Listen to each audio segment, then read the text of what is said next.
Olá pessoal, eu quero conversar hoje sobre um assunto que é muitas vezes difícil,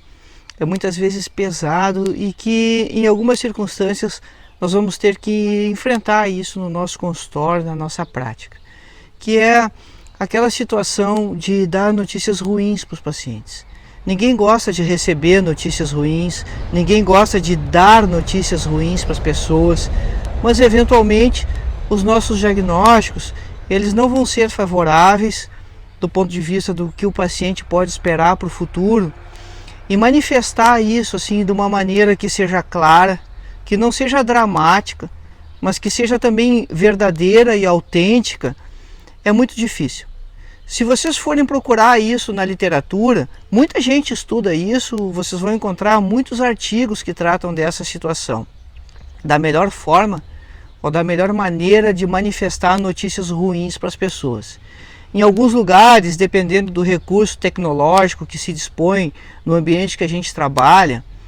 eles gravam essa consulta, os profissionais, e entregam para o paciente a gravação de áudio dessa consulta, para que depois, quando o paciente estiver mais confortável e talvez tenha assimilado melhor a notícia ruim, ele possa ouvir de novo essa gravação e repensar e recuperar todas as informações que foram passadas para ele naquele momento da consulta. Porque quando a pessoa recebe uma notícia que não é favorável, às vezes esse diagnóstico é tão impactante que a pessoa desconecta e não absorve o resto das informações que nós estamos passando, e essa gravação de áudio ela ajuda o paciente a recuperar essas informações, isso tudo que a gente acabou informando. Mas acontece que aqui no nosso país existe uma outra situação um pouco peculiar,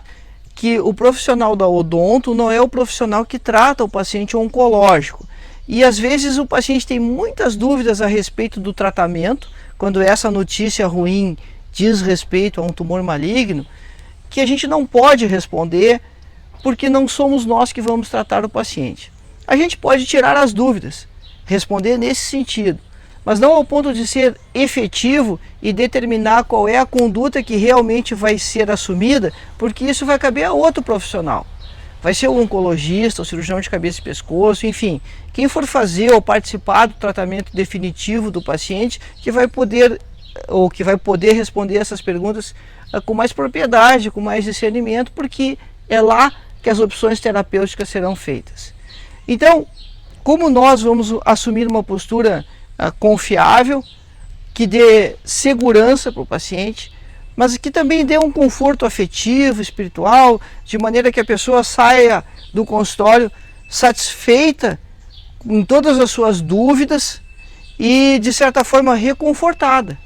porque o diagnóstico pode não ter sido favorável, não ter sido bom, mas ela vai ter a certeza de que vai receber um tratamento que vai ser adequado e que ela pode sim ficar curada.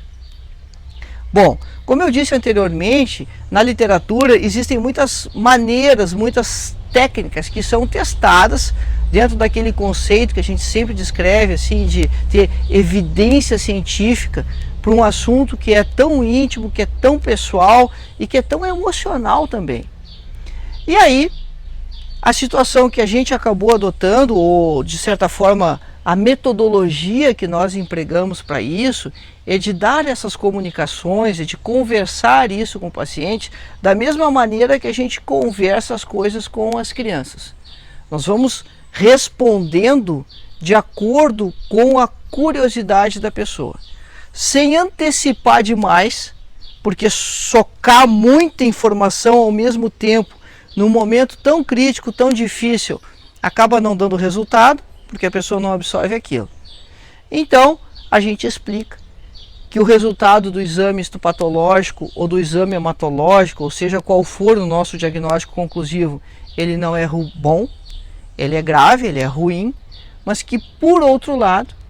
existe sempre tratamento e existe sempre opções de cura. E aí, quer dizer, nem que a cura seja necessariamente uma opção, né, mas ela é uma possibilidade, e talvez dessa maneira a gente deva colocar com mais propriedade, né? O paciente costuma perguntar, mas eu vou ficar curado ou não vou ficar curado? E você pode responder assim, sempre existe a possibilidade de você ficar curado. Mas aí então, né, voltando ao ponto inicial, nós passamos a responder dali para frente as perguntas na medida que o paciente vai formulando as suas dúvidas e as suas questões. Quer dizer, daquele momento para frente que a gente comunica que o diagnóstico ele não é bom, ele não é favorável e que a doença é realmente grave, nós vamos pautar a conversa de acordo com as dúvidas do paciente. Jamais mentir, mas também não antecipar nada daquilo que ele não queira saber. À medida que o paciente for formulando as suas questões, sempre de uma maneira muito honesta, direta, objetiva, sem enrolação, nós vamos respondendo às suas dúvidas e os seus questionamentos. Se houver familiares na consulta, sem problema nenhum, eles podem fazer os seus questionamentos e nós também responderemos de uma maneira objetiva, direta, mas deixando então que a pessoa, ou a sua família, ou ambos, vão pautando o quanto a gente pode aprofundar ou antecipar daquilo que a gente sabe da doença, daquilo que a gente sabe do prognóstico.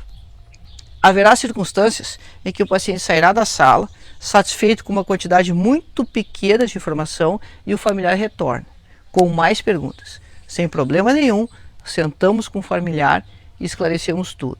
O paciente e a família, eles têm direito à informação e eles precisam saber tudo o que a gente sabe a respeito da doença deles. Mas também é importante que as informações não sejam atropeladas e gerem mais confusão e mais caos ainda no momento que é tão difícil, que é quando a pessoa recebe o diagnóstico de uma doença onde o prognóstico vai ser sombrio ou mesmo vai ser reservado e por isso pode gerar um desânimo na expectativa dele enfrentar o tratamento. É justamente ao contrário. A pessoa precisa ter a consciência que ela vai ter sempre a expectativa de cura e por isso ela precisa tratar e por isso ela precisa ter forças. Eu espero ter ajudado você nesse ponto tão difícil que é conduzir a comunicação de uma notícia ruim para os pacientes. Se você tiver alguma dúvida a respeito, quiser compartilhar alguma circunstância, por favor, deixe seus comentários aqui. Um grande abraço.